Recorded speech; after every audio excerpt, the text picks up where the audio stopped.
There have been many David and Goliath stories throughout history, and at the end of that story, the smaller man is usually triumphed against his stronger opponents.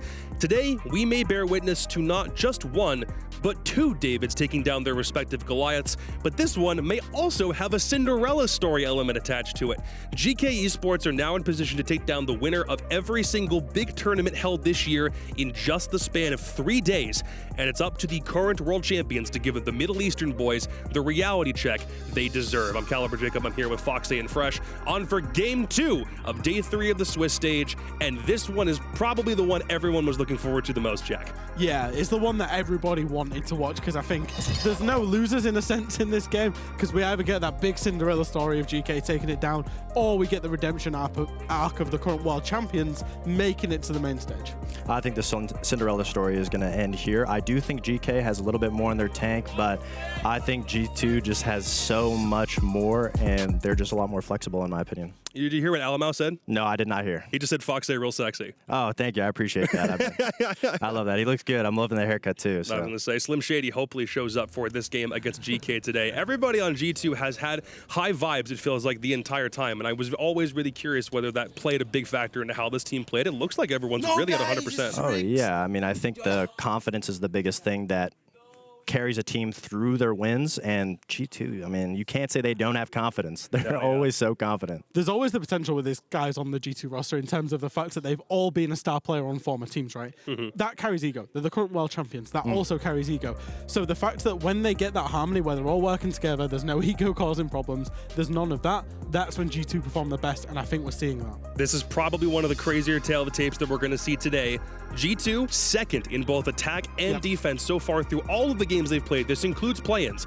Same thing for Geekay. They are the #1 attacking team in the world as far as this tournament is concerned. That is pretty impressive to see. Yeah, and the one reason behind it for me is the positions that they play. So it's going to be very easy for somebody on the naked eye to just say, hey, Geekay, they're forcing 1v1 engagements. They're winning their ones, and that's right, they absolutely are. Yeah. But you've got 4 or 5 players that are in the form of their lives right now, and they're taking positions on the map that are all over the map. And what that does is, when you don't have 5 players in one position, you've got 5 players in 5 different positions.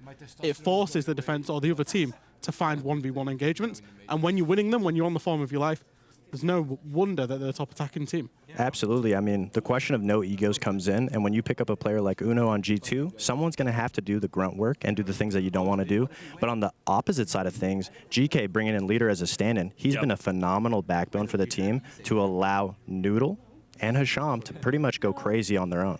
Yep, he's talking with the guys in the huddle, and he's been, no pun intended, the leader that these guys have needed, because we had him on the interview yesterday, and he talked about how everyone was really responsive to his comms when that wasn't a thing that they really had before. What he said that they came in and didn't really have much of an IGL, and suddenly now everyone is listening to what he is preaching, and it's paying dividends right now. And I think he has a very good understanding of the current meta, of allowing people to have that individuality, of allowing people to have that opportunity spot while still staying, you know, adhering to a basic structure. And I think he's proving himself, you know, kind of right, because he had it rough on the last couple of teams, but he's come here and he's absolutely transformed this team. The only worrisome part for Geekay is how much do they have in the tank? How much can they bring, especially with a stand-in? Leader's been amazing, but at a certain point, you got to have some preparation before going into an event. How much have they had? These guys are very ready. Leader said they had no pressure on them because they came in not really expecting to go very far. I think G2 is they're a little bit behind it. Like if for some reason they were to drop this game, what does that mean for those guys? I don't think too much. I think they are too professional to do that. If you know what I mean. Yeah. If they lost, it's obviously a best of 1. They can lose. They've got 2 more chances to do that. Oh boy. Oh my god, it's sad. If G2 happened to lose this game, they will just go again tomorrow. They've got another best of 1, then another best of 3. And that is the world champion element. This is still a top team. And they know that this can be a slog.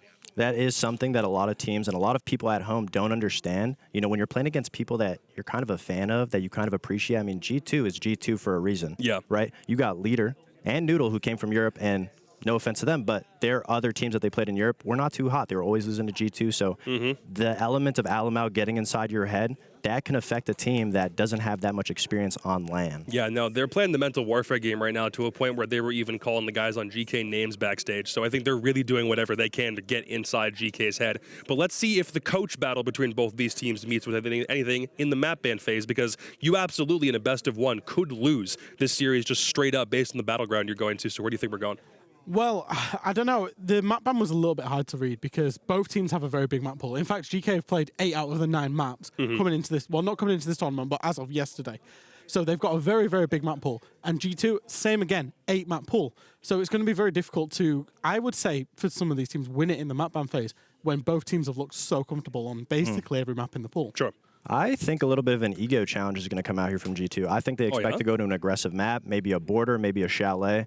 I don't think you want to take a team like GK to something big, something that gives Noodle and Hisham the ability to walk in through the map and get those picks off of the Finca. So, in my opinion, I think they probably go to a border chalet. Are you ready? 3, 2, 1. Skyscraper. Same thing. Same thing. Same idea applies here? I didn't say it, but same thing. It is an aggressive map, so G2 is very good at Skyscraper. This last season, we've been scrim partners with them, and they've only been getting better. And we haven't. They have been getting amazing. Skyscraper is one of their most deadly maps, you know. It absolutely is, and do you know what's interesting? Said GK have played 8 out of the 9 maps across Stage 2 and this tournament. Is this the one they haven't They've played? won every single one. They have not played Skyscraper yet. It's been their permaban. In fact, the last time they played it in official Tier 1 competition was the game that cost them the Copenhagen Major, was when they played Falcons on that map, and it was 8-7. So they're very comfortable on it, but it has been a permaban for the longest time, and they've brought it out against the big guns. They've had a very interesting way of banning against these top teams. Took BDS to Nighthaven, one of their favorite maps, beat them on it. Took W7M, Clubhouse, beat them on it. Now they're taking G2 to Skyscraper. These guys, they're just here to disrupt. They're bringing the confidence. They're taking people at their best maps. Yep. I mean, that's what makes the wins even more, even better. Entertaining too, and it means so much more to them. Yeah, especially with the fandom from Mina from at home. I bet these guys are just loving it right now. I would say everybody currently that's watching right from Mina in this game, this thing is about to go off the rails, especially considering. Again, remember, the path that GK absolutely could have if they were to win this game, knock off the current major champions. They did that against BDS yesterday. Knock off the Gamers 8 champions, which, that already happened. They've already gotten 2 wins against W7M and BDS. They could also knock off G2, the current world champions, today. That's pretty crazy to think about. I will say, though, Skyscraper is a very claustrophobic map. There's not a lot of playmaking that you can make on it. And so if you're relying on your players from GK to get those openings, get those multi-kills off of the, their openings that they get, I don't think you can do it that often on this map. And in my opinion, I think G2 might be able to just catch those guys off guard. All right. Well, you boys ready for this one? I'm ready. I'm sitting back in the green room just with delight over the fact that we've got this game on tap. Let's go to casters on this one. And what might be one of the most anticipated matchups of the Swiss stage. A matchup I don't think any of us ever thought to even happen, let alone be one where GK might just have a chance. I'm Lynx, joined by Stokes. And it's been ego challenge after ego challenge from GK. And where do they go against the world champions? The one map they have not played, and the one map that feels G2 are unbeatable on at times. They want all the smoke, man. They want all the smoke, and I'm here for it because they've proven time and time again that they're here for the pressure check, and they're built for this struggle. 2 big teams, 2 big names already taken down off the docket, and one more ahead of us. It's Skyscraper, and not only is it Skyscraper, Carter, it is G2's Skyscraper up against GK Esports, who's been making an absolute tear of this entire tournament. I'm so excited to get into this one, folks. We're hitting the big red button. Let's jump into Japan and see who has what it takes to take this victory. And if they do, what a path for GK, W7M, BDS, now G2. But even with their 2-0s, even with the performance GK has had, even going into this, just as I felt going up against W7M and BDS, I still feel the same, that surely this one is just a bit too ridiculous. Surely GK can't topple G2 on one of their favorite maps, one of their most deadliest terrains. But they just might do it. We'll have to see. I think a good ban from GK to start. Take down that Ying. Don't let G2 completely disorient your defenses to start. And the follow-up from G2, take down one of the primary ops that the attacking team will use to open up a site like Teen Karaoke, being that Montaigne. Yes, indeed. The Ying also coming out, fantastic execute utility. And as Foxy was talking about, this is a map where you don't see a lot of huge sweeping plays happen. It usually builds up to an execute moment. and that's when we see the big plays start to pop off. Ying, a huge piece of that puzzle. They're going to take that away. No more catalyst for some of those more high-flying antics, but we could see the gaps filled in other ways. As we go down the line, though, Solus also going to be banned out. I love this spot ban here from G2. This is going to open up their drone phase so very much, as Solus will not be nearly a detriment as she sits this game out. The Valk ban as well to end from Geekay will stop, you know, big plays that are informed by intel from players like Alamo, who's having an amazing tournament. I believe the #1 highest rated player in the tournament so far, playing lights out inside of Atlanta through the 2 maps they've played through the beginning of the Swiss stage. But we finally get into it. We do not need to wait any longer in what could be one of the most exciting matchups of the Swiss stage if GK just keep up the pace they have set and the momentum they have built. It might just happen. Of course, G2 could demolish them. It's possible. But even then, I just want to believe for a little longer. Let's just exist in this moment for now, because I'm damn giddy about just what we have in front of us. Yeah, let's just all bask in this right now. It's a 0-0 scoreline.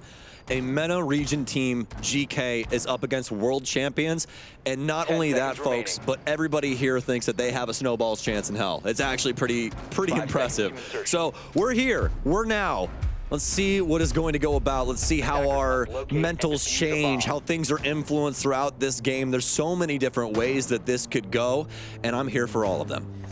In one way, of course, with G2 starting the attack on Skyscraper, one thing they are notorious on this map is never letting the defense catch their breath on this map, whether it's with ops like Ying that are banned, or with ops like Amaru that Alamau is playing, or even just something simple like coordinating on black stairs, throwing a nade, destroying the player there, that we saw Bleed do, for example, last night against SQ. G2 have the attacking side on this map so well prepped and force the defense that already feels constricted by a very tight, close quarters map, even more so by the amount of utility and pressure they apply to these aggressive players. We have a couple. Trickst on that top floor, but also the Azami leader playing inside of Shrine. G2 will, of course, do their due diligence, open up the main exterior angles, but Alamau already inside a house, destroying the barbed on the stairs.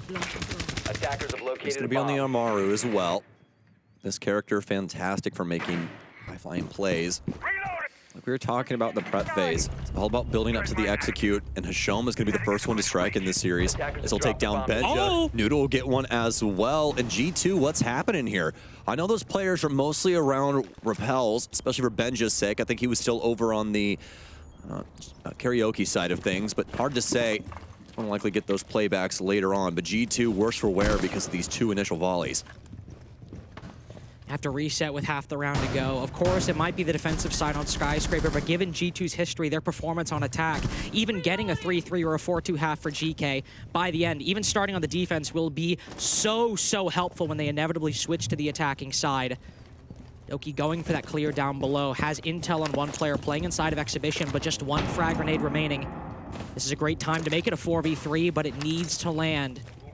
This grenade has got to be what starts clawing this man count back. Otherwise, it's entirely down to gunfights through so small positions. He's got no intel. He's second-guessing himself. No decision on where he wants this nade to land, and it blows up in his face. Not a lot of damage done, but Alamau will then move up the house stairs. Knows there's somebody inside a Dragon. Trix goes down. Oh, a great flick onto Hisham, but there's the trade they needed. GK have the man advantage, and with Leader establishing that kill, their lead is not erased. And that's the biggest issue right there is, yeah, Alamau gets a lot of heavy lifting done, and there for just a split moment is able to equalize, but GK, so many people in place.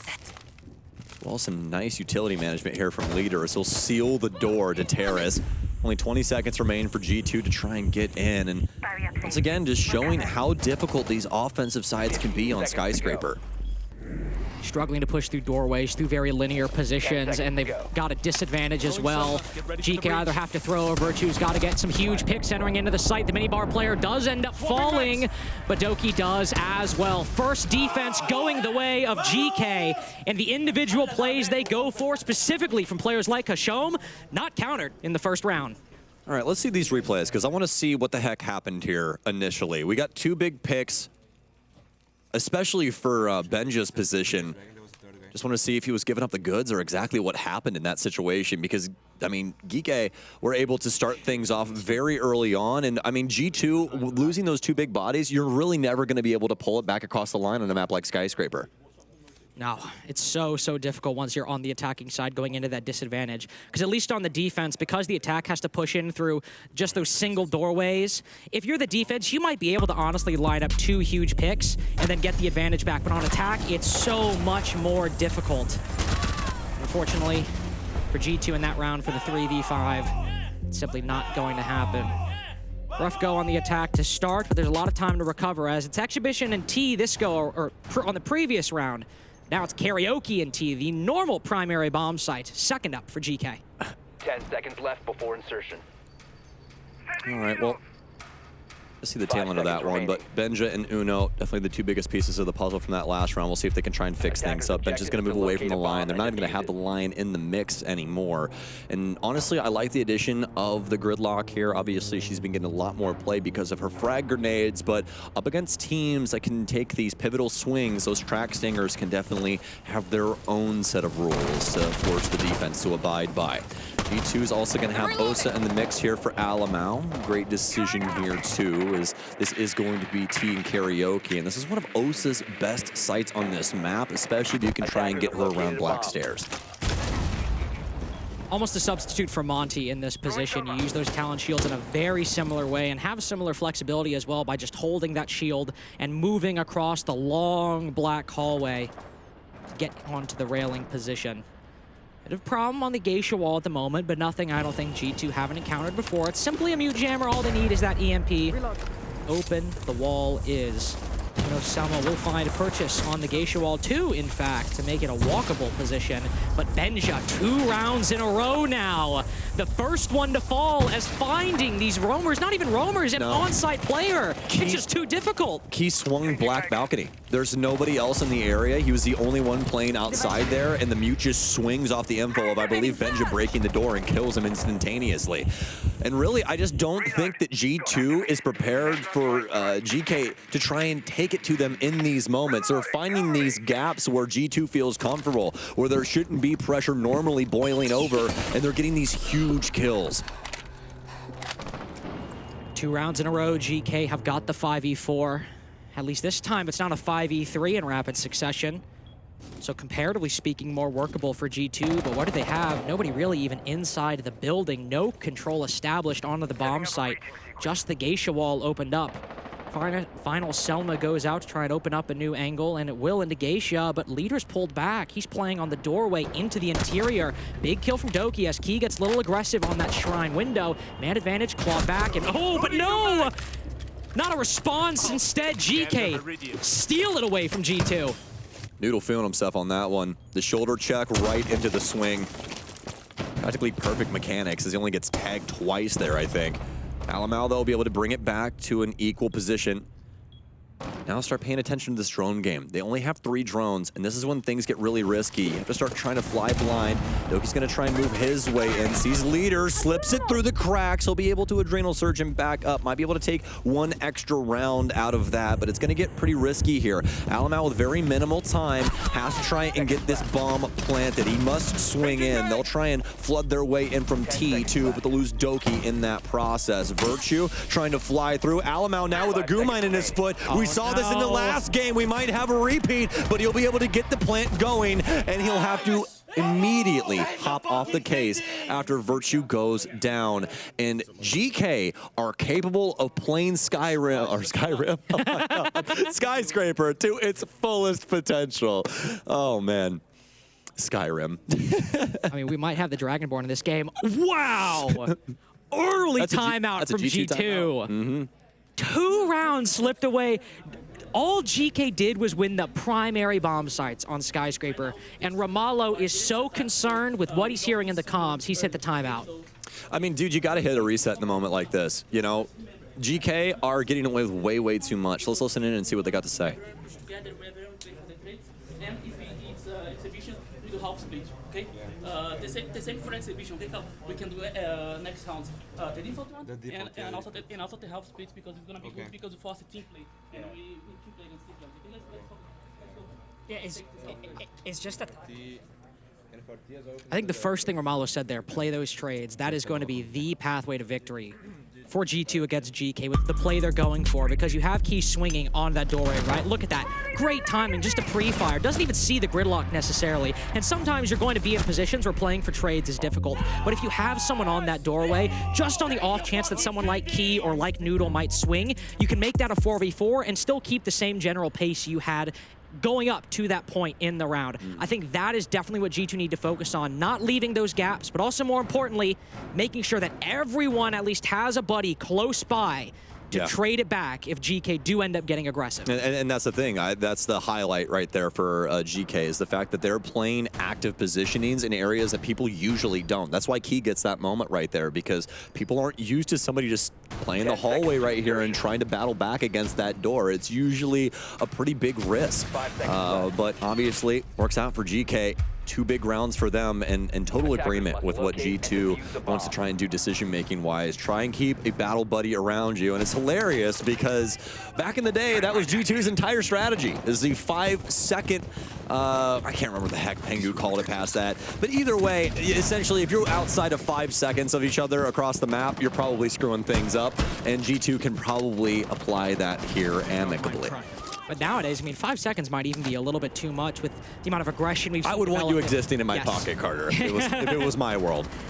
With how much aggression has really developed in the meta over the past couple years, with players feeling more comfortable to take engagements like we've seen Key taking, that 5 seconds maybe should be more 3, 2, depending on the timings of what you have going for.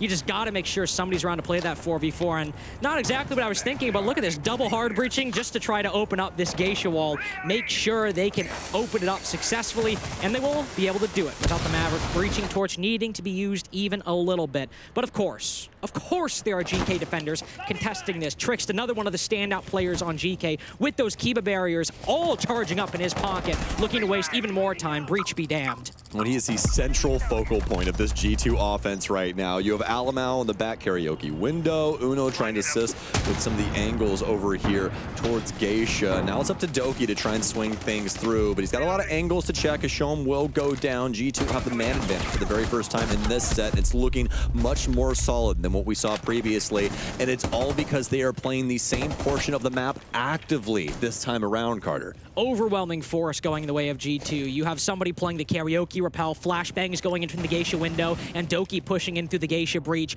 That's the coordination we need to see from G2 to clear these positions. And then they get a kill on Hashom just to make things even better. Benja catches Noodle rotating over by the Shrine position. Unequivocally the strongest round for G2 up until this point, but can they keep the advantage? Will they choke it away? He's taken down Doki, but there's still a minute remaining. Plenty of time for G2 to close out this round, even with intel being relayed to Key.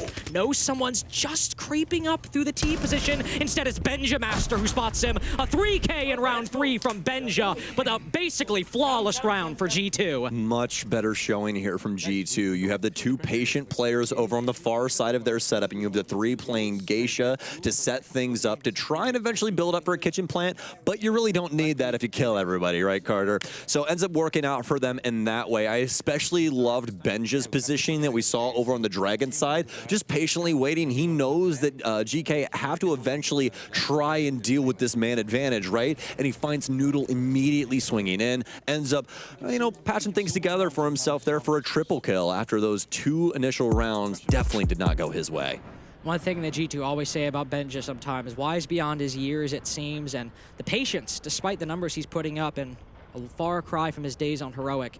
He sometimes is the one to hold that angle instead of just send it into the side. That's what Doki's for, anyway. And in that round, if you give him intel, give him players holding his cross and flashbangs to make it even worse, he'll pick up that kill on a lone defender. That's the type of clears we need to see from G2 moving into these next rounds, moving back to Exhibition and T. The ability to focus on one position, cut off any rotations, dump in utility, then send Doki or somebody else in to pick up that kill.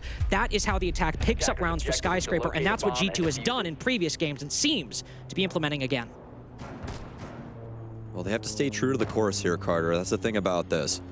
When it comes to GK, we've seen time and time again that they've been able to pull some valiant efforts, some very random positions, turn water into wine. Now, these defenses, at least have 2 under their belt. G2 looking to try and get through their own on this offensive set. Alamal's going to start things off on the west side here again. We're going to have triple hard breach this time around, as well as some nades and some logic bombs here. Benja quite loud with the sledge nowadays, but should work out for him. We haven't had the first logic bomb go out yet. It's actually going to be Doki actively droning in Benja here. Let's get into position to use these frag grenades from below. Benja doesn't have intel on that player on the top floor. Puts the grenade back in pocket. Noodle, unfortunately, on concrete at the moment. Too far out of Benja Master's range and utility of those grenades. But Geisha, he might just have more success there. Hasham knows someone is outside on this rappel. Nobody's usually on this balcony, and he crosses. Doesn't find the engagement just yet. There's, again, more pressure from G2, opening up those karaoke walls. Hasham picks the exact right time to back off. You've wasted a minute, 20 seconds. G2 are just starting to get to these entry points. Back up, play drum with the rest of your team. Oh. Well, Uno's going to see the Kicks Elysian over there, so they'll know that he's around the area. Hasham's going to take a little bit of damage from the nade of Benja. Still has another one of those pocket as well. Be able to breach this wall, open, and a nice find there from Virtue. Once again, it's going to be down to the patience as they clear out Geekay here and force them back and make things a little bit more difficult for them. Hasham will be able to take out another drone, but that's not a kill that they so desperately need, and that's a huge moment there from Benja as they are dissecting Skyscraper right now. Again, the patience from Benja. He's been in that position for a minute and a half and finally finds his man. Another 5v3 established for G2. Last time GK were in this position, 1 round to go, they only got 1 kill, and G2 converted the advantage in the opening pick acquired so early on with barely any sweat by the end of the round. And here they reset again. Use those Selmas that Virtue still has to open up an angle between Terrace and Shrine. Cut off some of the most powerful rotations the defense has. Often they can stop the attack on those 2 doorways, but this time it is an angle for the benefit of G2. 30 seconds remaining. There is a realm of possibility here for GK. A bomb has been lifted. He swings in, he'll be able to take down Doke. He continues the tirade, but Alamau has the opportunity, not able to take him down though. They know this player has to be around the area, but they don't have any nades. Noodle will take 1, but it's a 2 versus 3 now. Leader tucked in behind Dry Bar, knows he has 2 over on the trophy side. They'll swing through, but what a find from Alamau. They only need a home for this case now, Carter. Alamau knows they have to try and hunt him down. Him and Benja go for the full clear of the site. They won't even let him exist. They immediately carve out the cancer. And it's 2 rounds to 2 now for G2 as they wake up. They're playing like world champions. W7M started off cold. BDS left gaps for GK to exploit, but after 2 rounds lost in a timeout, G2 look unstoppable on these attacking sides, just barely dropping any bodies once they go in for the execute, but the advantage they gain early on, a 5v3 both times. It is more than enough ground to keep GK out of this round. And a perfect timeout. A stellar example of what you should be using those for. They shut it down early. They're like, nope, let's just not let this get too far down the line. Talk to G2, and I especially love the decision making to not only, you know, obviously start playing for trades, but the way that they split the map up, right? You have those positions downstairs that play so handedly specifically into Drum, Carter, and we don't see that exploited enough, in my personal opinion, because we, you know, when it comes to Skyscraper, we play Drum all the time. It's a very pivotal position around the map, but G2 go that 1 step further, and they use that verticality from down low to dislodge these players and get some huge kills in an area where they really needed to get rid of Hasham. And Romalo also obviously giving the right words in the timeout, but the G2 players implementing it pretty much immediately in the next round and in round 4, as you said. I mean, Benja playing patiently down below, shutting off the rotations for the defense back through the bomb site. Just keep doing that and you might very well win, but Alamau taking a lot of damage early on. On the Grim, put down to 50 HP just as he steps foot out of spawn. But GK will sometimes be able to get those aggressive peaks early on. But the early to mid round for these past 2 attacks have been G2's control in and out. Surely now it should be a similar position with intel on Key from below, but he somehow dodges the nade, only put down to the same HP as Alamau. G2 are so solid at combo and utility right now. They use that Grim to dislodge and immediately feed the nade from underneath. A masterclass on how to communicate with your team. So we've seen time and time again. We saw a little bit earlier from Virtus Pro on some of their adjustments, but G2 is showing it on full display here. You can see the cogs rolling and all of these brains across the board. G2 applying the pressure that's necessary to GK. They've been getting away with so much against some of the best teams in the world, and it seems like G2 might have them cornered finally. They've certainly got their number these past 2 attacks. This is the tipping point for GK.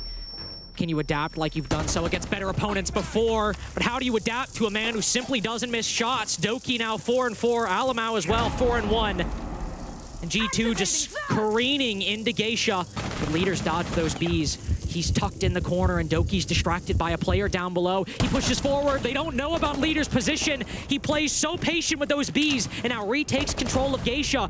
But G2 still have plenty of angles, all dismantled by Key and Noodle. Right as Uno turns away, that's when leader gets his second in round 5. GK, just with a little bit of patience and a little bit of luck, have stopped the momentum from G2 in round 5. Benja forced out of the building. Key holding the angle with a shotgun. 1 HP doesn't matter. 1 slug will do it. GK retake their lead. Nice one, leader. Nice one. Very well done there from GK. And as Key said, very well done from leader there, because if leader does not accomplish what we saw inside of Geisha, that round becomes a really big problem for GK. But leader's adamant, his patience, his ability to just sit there and wait things out around those Bs and just trust the bloom, right? It's not going to come my way. Everything's going to be fine. And he takes out Doki, all because Doki was so ready to try and kill that player inside of karaoke.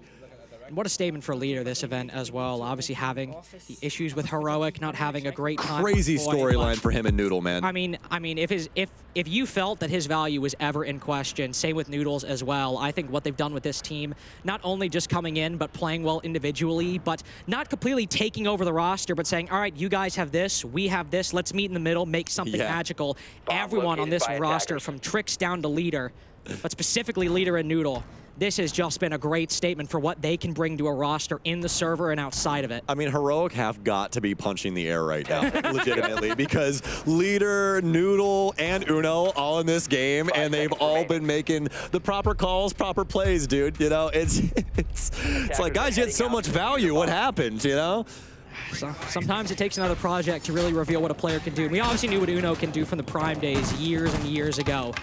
Leader and Noodle, some newer faces, at least to maybe us North American folk, for example. Very, very good showing from them, hopping onto this GK roster. The defense has guaranteed themselves an even half to this point, and they are committing to the playstyle that they know best. Hashom 1-5, not having the standout performance he's had in the Swiss so far, but he shifted to the Vigil to go for another very deep lurk inside of the map. Doki's on the hunt. But will that ERC cloak the Vigil? We hear Z-Pigs. This is one of my favorite rat spots in this whole map here, Carter. Some solid spots around the bathroom, but that area seldom gets droned out. This is not gonna work out for Noodle in the slightest. Great drone work there from G2 to be able to eclipse him inside of Terrace. Again, even if G2 dropping rounds, round 5 still had a great setup. It was just a big individual play from leader that you sometimes can't account for. Okay, how does this play go with Hashom? That's the key thing here. The one thing to always notate about Vigil is that ERC7 backpack, yeah, it's all well and good, they can't see you, but it also lets everyone know that a Vigil is on the board. And on the board as well, but it might not even matter for G2. As you can see, they basically completely cut the site in half. They have Benja and Doki specifically cutting off the first floor rotation for that Vigil. And with Alamau's presence on the second floor as well, Hashom's pathway back to the bomb site is very much in jeopardy. We're halfway through the round now, and some more heavy lifting to be done, but G2 have to be happy with this prime position that they've built. And at one of the kunai down here, leader's gonna go for the swing, but oh, count your lucky stars there, lead. You should have been dead to rights, but fortunately enough, it's gonna be Hashom actually that gets a kill down low. I think Doki tried to sneak up the stairwell and was found instead from Hashom's position as he was patiently waiting behind the sushi bar downstairs. Alamau also trying to follow suit here, but no follow-up necessary as Hashom has already vacated the premises. Uno will now repel in, but leader just around the corner. Probably gonna go for the swing, but Uno is ready for it. The patience of a leader right there, but the frags from GK, the young guns coming alive and keeping G2 on their toes. Hashom now hitting the flank on the top floor. Key so desperately wants to swing this breach, and the crosshair placement works. Dome's Virtue outside of the house wall. Another shot by Trix to make this a 1v3 for Uno. Hashom hitting him from the back, and someone else in minibar. Oh, it's so over. 4-2 for GK. They take the lead dominantly on those defense. Well, count your lucky stars, G2, that your coach called the timeout when he did, because that could have turned into a really bad defensive half if GK was capable of taking any more rounds than what we just saw. G2 obviously getting the 2 necessary rounds for the offense, so going to be very happy with that as they will finally be able to take control of the more dominant side of Skyscraper. And they're actually going to head to Kitchen and Barbecue as their very first site for this half. Perhaps just to catch GK off guard as well. I mean, G2... And there it is. I told you, man, it never gets droned out. It never does. Even against G2. I do this in ranked games. Listen, if gaps are going to be left, we know GK can and will exploit. And that's the key thing, right? You have to try. That's the thing. When people think about like competitive level siege and all that kind of stuff, they're like, oh, this would never work. And but especially in a best of 1, that's the time to try it. G2 has less time to adapt in a best of 3. They don't have a second or third map to rely on. Sure, it's a little bit of roll of the dice, but it's an FPS. It always is to a certain extent. And if you just keep getting a little bit lucky and have the skill to make up for the rest, it can work. But as you said, G2 have got the 2 attacking rounds we often find necessary. There's a lot more potential there just with G2's history on this map. But GK still getting that 4-2, very, very important. And G2, again, this being a map firmly in their pool, Barbecue, Exhibition, T, doesn't matter. They are well practiced on all of these bomb sites, and I think specifically Alamo on the Fenrir, Benja, Virtue, look at all of these traps that G2 are bringing to make sure players like Hasham, like Key, aren't just able to lurk in and get a free pick. It's very smart strategy. Let's see if it can potentially lead to anything of substance for G2. Definitely going to make entering the building a lot harder. We know that a lot of people like to put those razor blooms as well as frost mats around windows. Doesn't seem like there's anything over there from Benja's perspective, but doesn't mean that there isn't something lurking up in the rafters. We'll be playing around this drum area for now, but trying to assist a bit with Geisha, opening up some new lines of sight with that Uzi, as it does have pretty good soft destruction. So far, so good for G2 in the first minute, but a lot of drone work coming out from GK as they're trying to understand more on what's happening around this site. On Barbecue, one common gap left by the defense is that delivery position. We see Noodle looking at right now, but there's one defender inside. Alamau, more importantly, playing by the bar, but a nade to anticipate that. Doesn't take down Alamau. If that lands in a slightly different position, that's a 5v4 from GK, but at least they've softened up Alamau for taking later in the round. x.ke prepped outside the kitchen window to hop in with the diffuser later on, but GK still probing, fishing around the map, looking to either cut off rotations or hit some nades from below. In the 3x site, huh? On the 417? Don't see that one every day, but Sean can likely make the most of it. 417 is a very dangerous weapon when it comes down to it. Can take out Alamau in one shot, actually, right now, if he ended up getting tagged. But GK doing their best to try and be patient about this, see if G2 wants to try and deliver any swings or blows from this defensive prospect. But as of right now, nothing really to say. G2 only have that logic bomb going off in their pocket, waiting the arrival of GK as it's warming up now. You can see that it was going to be a bathroom offense this entire time, and Noodle will finally swing through. And he'll make it in, but Key down with the diffusers. They've never cleared out Geisha. It might seem like it's all going GK's way, but they failed to clear out that top floor, and they walk into the angles held by G2. Likely a flawless round unless Hasham can just pick off one impactless frag. There's plenty of defenders on G2 that could die to one DMR shot, but he doesn't even get the chance. G2 a flawless to begin their defensive rounds. And G2 are trusting the process when it comes to their structure and their strategy. You know, like there was no real reason to try and overswing there or even really get aggressive. GK was completely boxed out from the time that they got into the server. Really had no idea how they wanted to go about things, and I mean, you really can't blame them. There's barbed wire strung about the map, there's a bunch of traps everywhere. You can't get overly aggressive, otherwise you might run into something like a razor bloom and have somebody swinging you at the same time. And on top of all of that, just really no way for them to try and collapse on that top floor without taking some very considerable damage. So, a win on the off-bomb site for G2 to start Geekay struggling on that clear. So focused on the delivery position, but the geisha clear to add on to it not working out. As we move to karaoke and T, what will G2 put forth that Geekay must respond? Well, with the Azami, it's going to be a lot of holding the choke points in drum and Shrine. Always such a difficult prospect for the attack, but as well, teams or defenses will often hold Exhibition and T early on, and given the amount of soft walls in that position, that's very often where the attack might find an early pick, even if you watched the SQ game yesterday, just pre-firing randomly. Sometimes you gotta send it.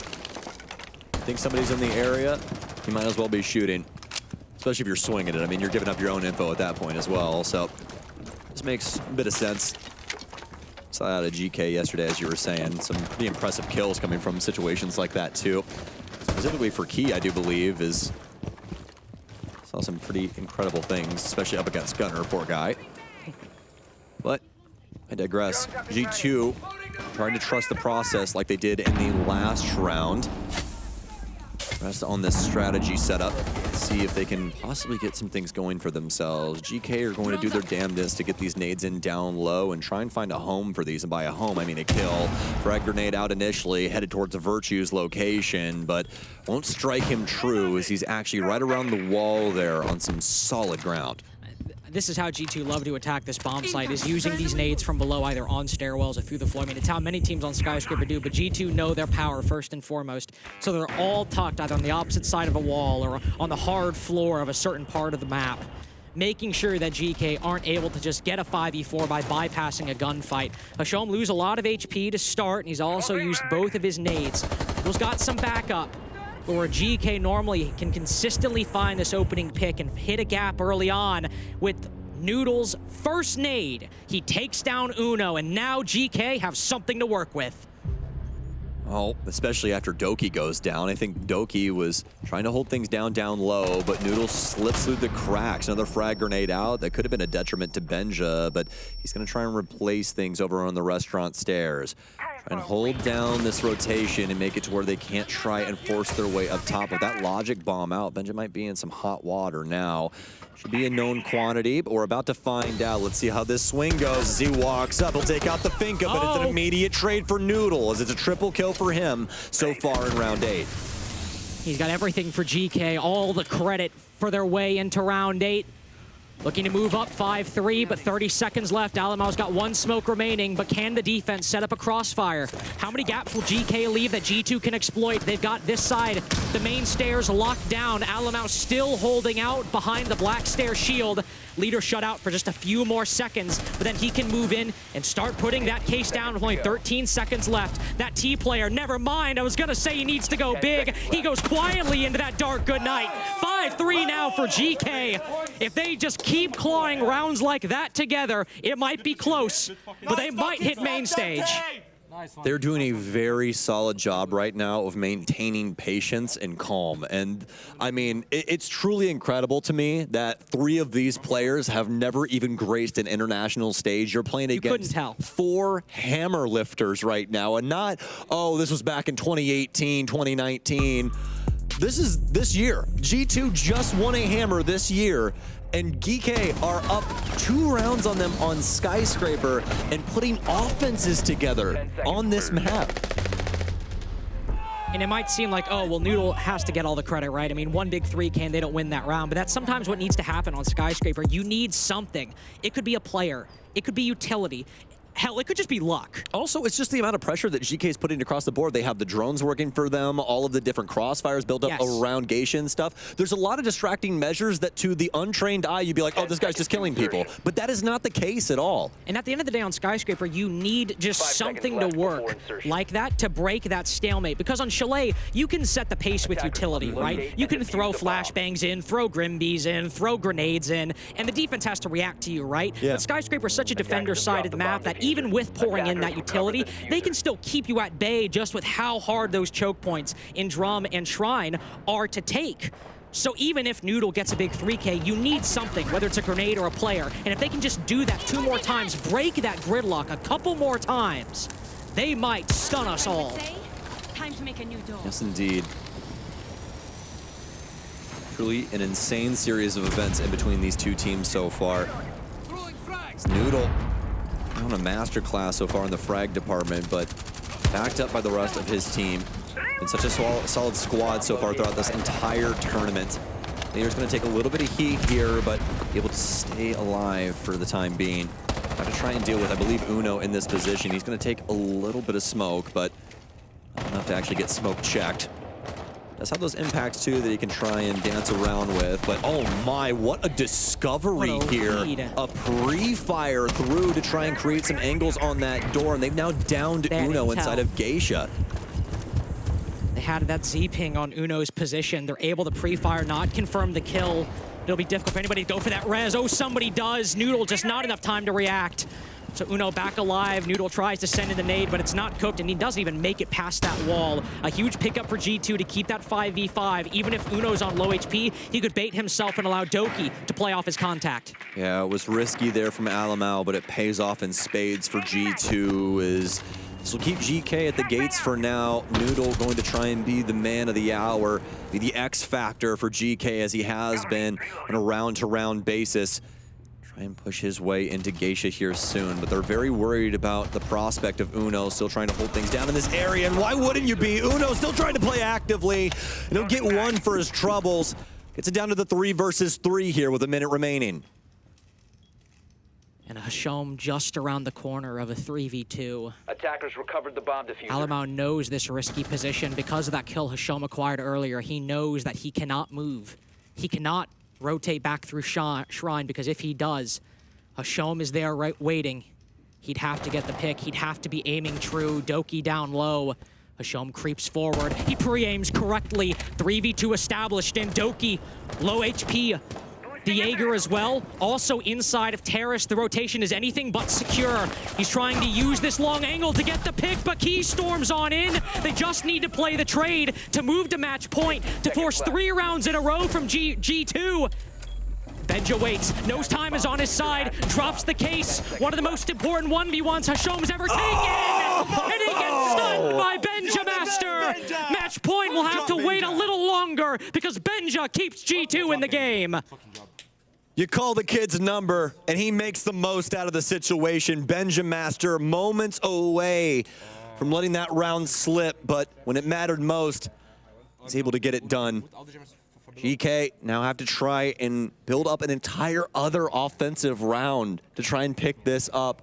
If there was a moment to clutch Carter, it was right there. And as we've seen in play-ins, Bliss 6-5 arguably should have made it. Fury 6-5 arguably should have made it. But it's those moments, those rounds that just slip away that end up costing you the game, where the more experienced team can then recover.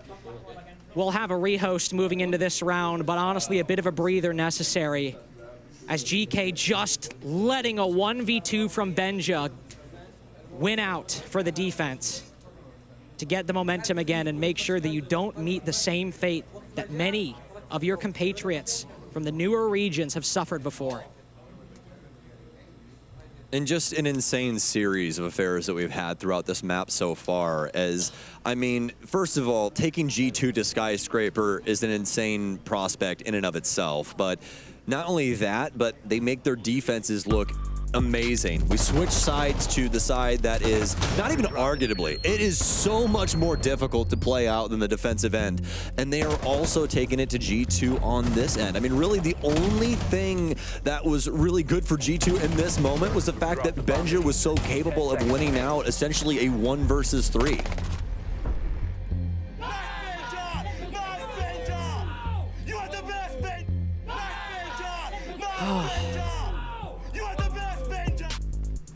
You can feel the energy from G2. They've been the ones watching some of the... Like 90% positive, Alamau looked over at Benja and said, I love you. I mean, what G2 have been doing, they have watched one by one as some of the best teams in the world, favorites to win this event.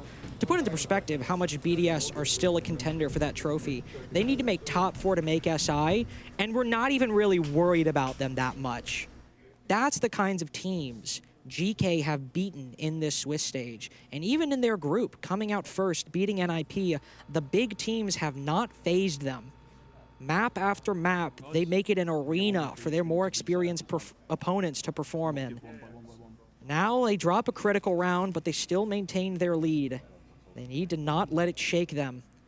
Not to sweat that big 1v2 and just play their game and move forward. Yeah, well, with what we've seen from them so far, I'll be the first to say I highly doubt we see them slip when it comes to their mentality.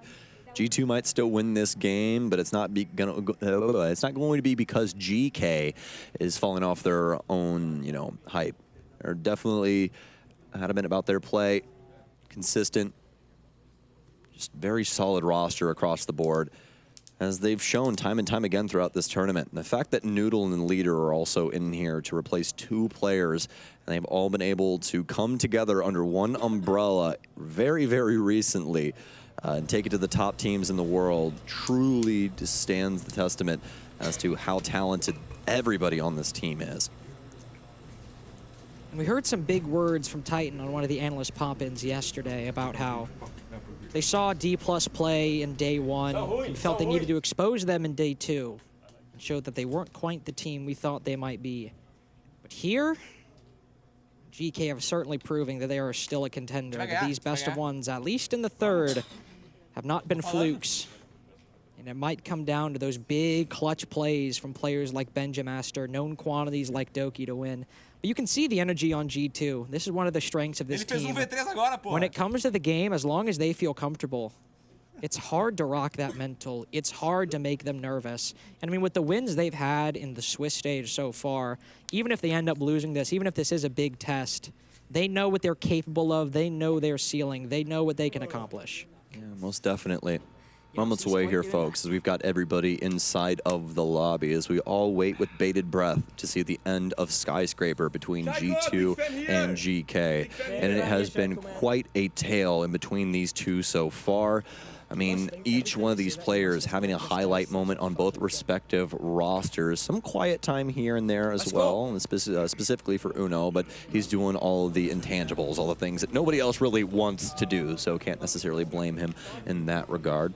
Although he was able to get some kills under his belt in a pretty convincing way, especially when I do believe he shifted over towards the Yana. Good news, though, folks. We've hit the big S button now. We're back into things, and GK is immediately going to call a timeout, so we're probably going to stay on player cams here for a bit. But at the very bottom of your screen, you can see that timer as it ticks away, and they're all able to talk. They had to wait on that here, also we could get everybody back in the server. Now everybody can discuss on both respective teams as to what the future is going to be.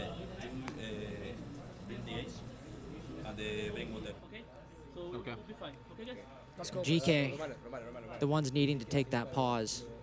G2, obviously, they get time to converse as well.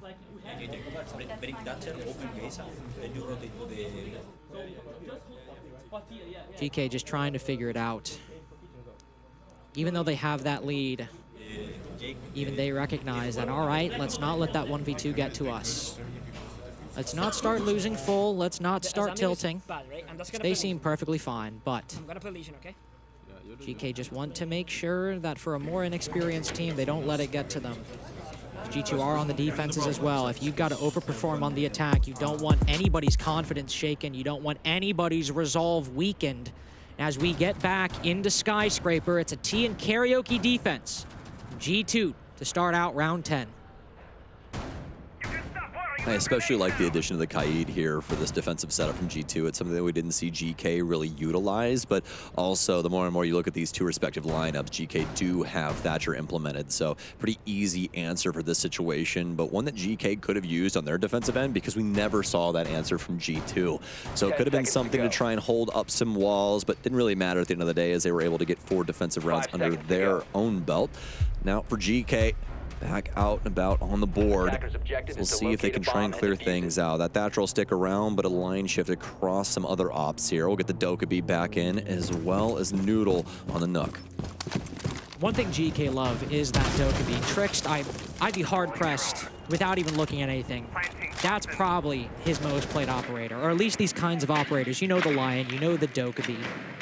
But GK love having those tools for their full clears to make that roam clear a little bit easier. And with the addition of Key on that Thatcher, obviously he's been playing it a few times, but with that role in the lineup, there's got to be tricky with these Cades if he wants to make sure That hard breaching is wasted, at least a little bit. Noodle also, Sam, familiar position down below with the nades. Begs the question of when the info game rolls in up top. Don't want to try and fly by the seat of your pants when it comes to these extremely important pieces of utility. So time and time again, frag grenades open up the door to a lot of options for the offense. Could be time yet again. Breach will go open as that EMP will land without a hitch, and not really much to be said past that. The exothermic charge way too fast for Uno to do anything about with those electro claws. Hashom in a key spot. Bomb located Down at the by bottom attackers. of black stairs. He's got one grenade remaining, Noodle as well. Remember, there's always tension on these defenses. The attack needs something with which to slice it. But for half the round, GK haven't found it just yet. They haven't made the progress they're looking for. As long as this time keeps ticking down with no action from GK, G2 are feeling more secure at holding off main stairs, holding off black stairs. Uno just swings down for a second, but it's still a 5v5. Scary prospect there. Don't really think that he knew where it dinged at. And he was a little worried about that frag grenade coming his way, but fortunately enough, it's on the other side of that door. A lot of goo mines working out for Dokies. You can hear them constantly entering the ankle of the GK offense. We're doing his damnedest to try and propel this team forward through this far side of the map. A missed shot there from both respective parties as Doki shot will go wide too. Hashom taking quite a bit of damage, and GK have to try and get one of these big picks, but it actually goes the way of the defense first. GK just locked out of the bomb site. Even when Noodle tries to swing in, he's cut down by Doki. A player who's been quiet in comparison to Benjamaster, but flirting with his second engagement. He's certainly been in a good spot in round 10. A 1v5 for Hashom as G2 in prime position to even the man count and the score line overall. 5v1, what are you to do as you stand in the face of G2's second flawless and a tied score line? 5-5. Great defenses here so far from G2 as they have been putting these things together even past the 2 timeouts. And as we continue to move forward, Sam, I mean, that 1v2 from Benja, it's starting to age very, very well as G2 close this game. They tie it up. They move into a further defense. Kitchen and Barbecue, their first flawless round on this defensive side as well. Yes, indeed. G2 making the most out of these situations. Alamau with a moment like Key, but even more aggressive there. With more of the Brazilian flair showing on that one as he just takes full breadth of the balcony, able to take him out. But it's been these exploitative moments from G2 that have been getting to GK's offense so far. And they have not been able to find an exact answer for it just yet. Yeah, around here, not really there, obviously, as they've only been able to get one since their defensive set, but now this is truly where they need to try and get things solved. But we're back to very similar straits. This is where G2 started things off for their defensive set, and it went so very well, especially with the amount of traps that G2 had at their disposal. And still have at their disposal Banshees, Razor Blooms, Frost Mats, Goo Mines, and to make it even worse, Mute Jammers. To add some intel denial, and GK, even then, sure the trap ops are problematic. It made the delivery alert from Noodle not work, but they barely even cleared out Geisha on the top floor. So when they ended up finding control in the bomb site, it was a super easy retake for G2. And what do we see in the first 30 seconds? Key and Leader trying to open up the Geisha wall very quickly to take control of that hatch. There's nobody actually playing directly inside of Geisha right now. Uno, of course, is in karaoke, very close by, but everyone from G2 on a retake strat seem to be even playing retake just for the Geisha position.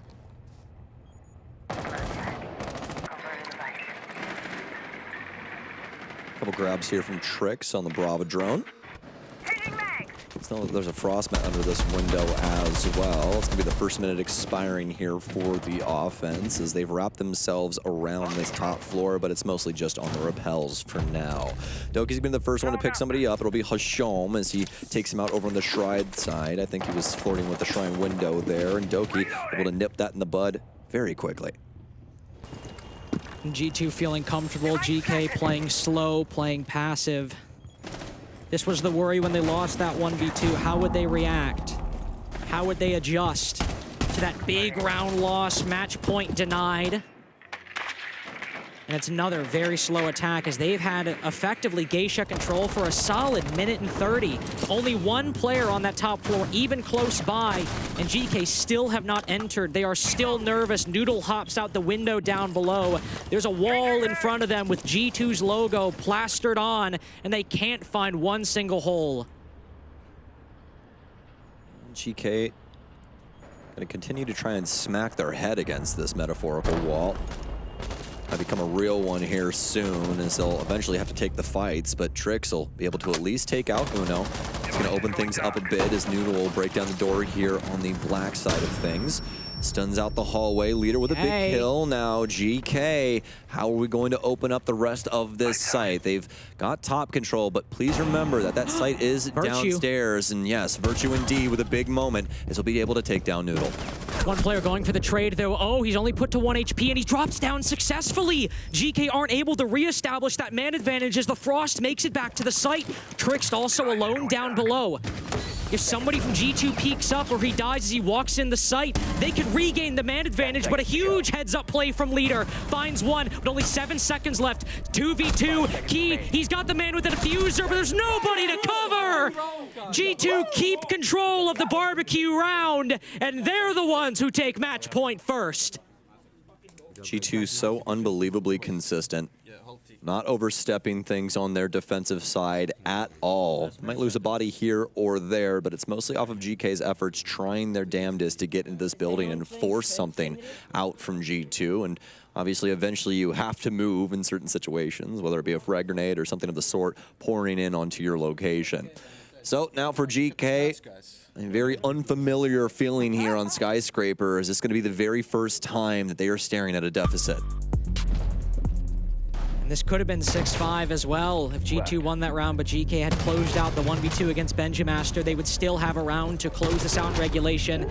But now if there was ever a time to recapture some of that performance from the first half, it is now. Since the rehost, Hasham, Key, Noodle, some of the biggest players on GK, not a single kill through 2 rounds. It's Leader and Trix, the only ones able to muster any effort, and only in the round we just saw. Exhibition in T, round 12. What can GK bring? It has been slow. It has allowed G2 to hold all the angles they want. We need to see G2 falter in some position. Need to see GK reclaim that pace. Well, Benji gonna go for the swing when it matters most. The aggressive nature of this play from him.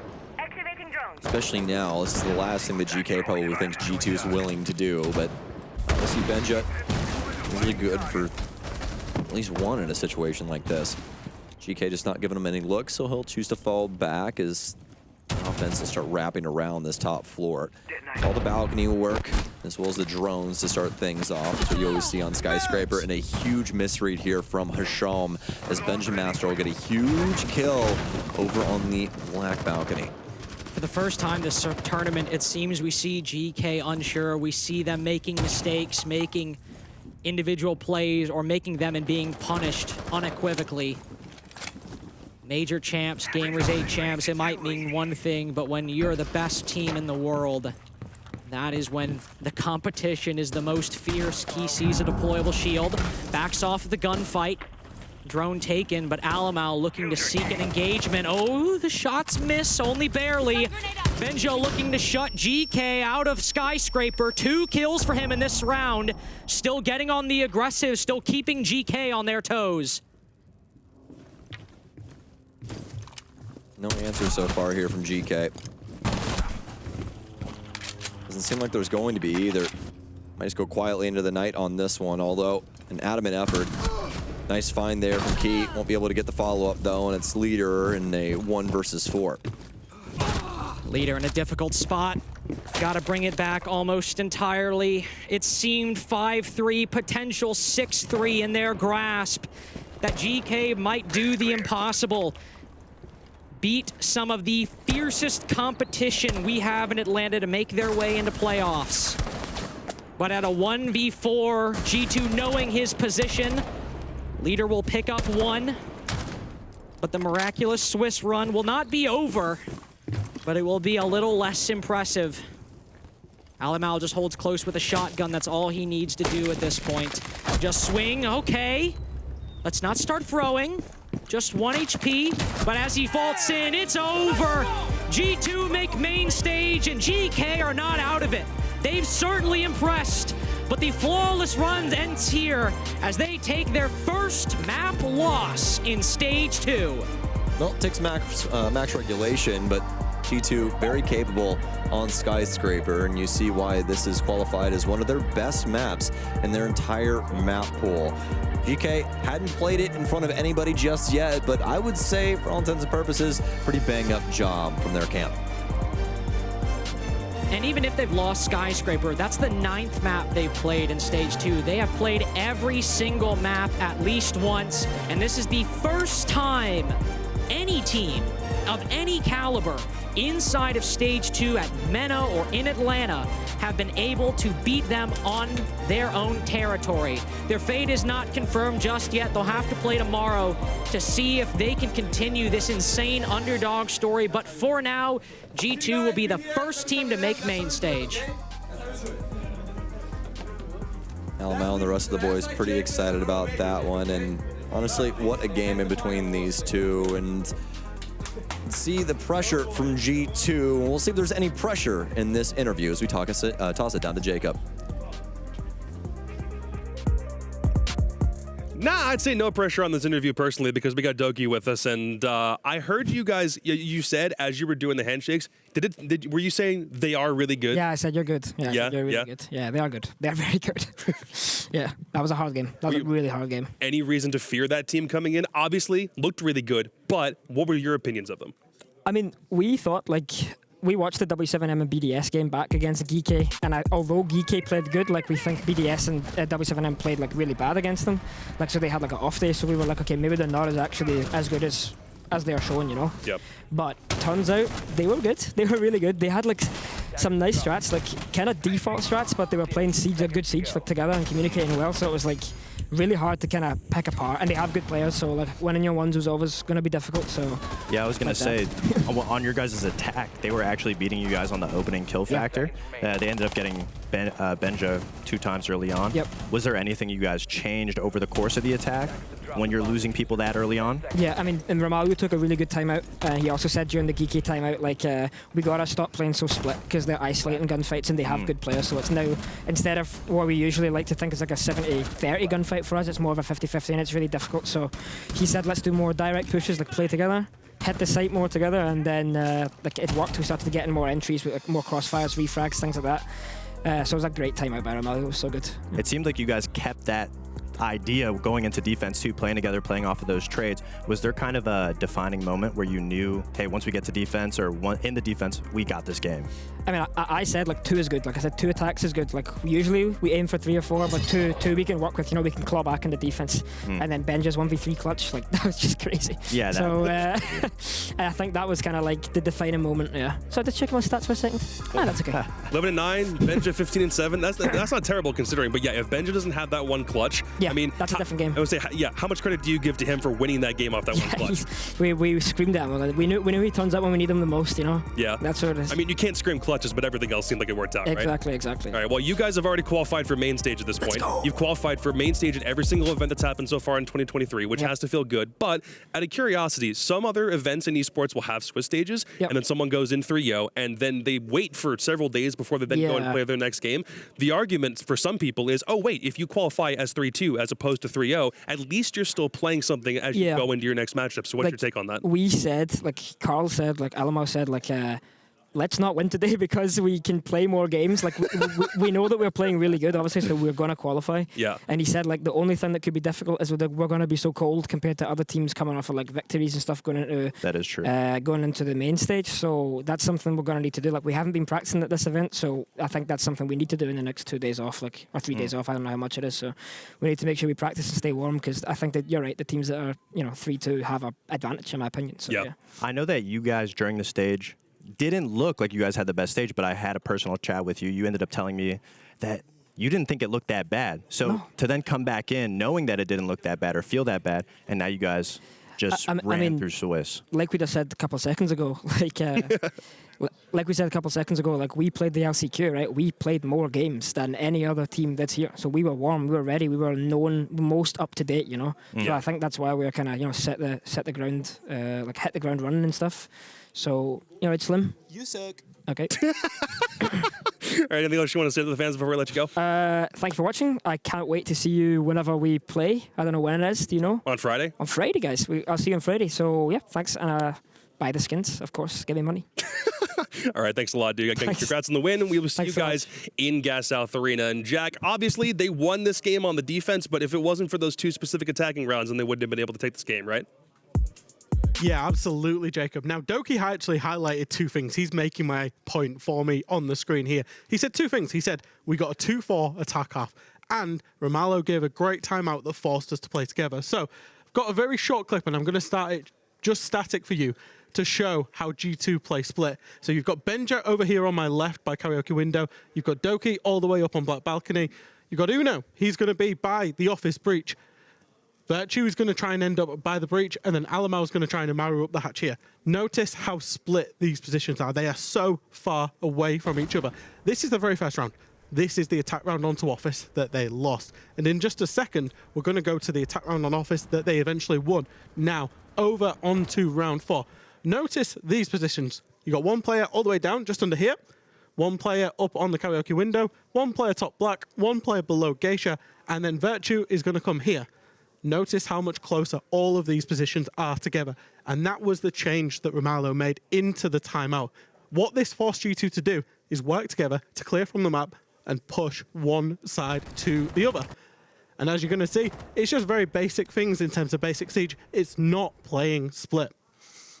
Now Benja's going to nade for the mute jammer, get it off, force this Legion into an uncomfortable position. What that does is when the Legion moves, the mute moves as well into the line of sight that Virtue's holding, free kill. And that's where G2 was losing the game in the very start, losing it on the entry because they were split, now winning it because they are playing together. You're going to see Hasham now get naded out. He then gets killed by Benja. Boom, 5v3, G2, and that's the 2 attack rounds that they needed to take the 7-5 victory. Now I'm going to throw it over to a break.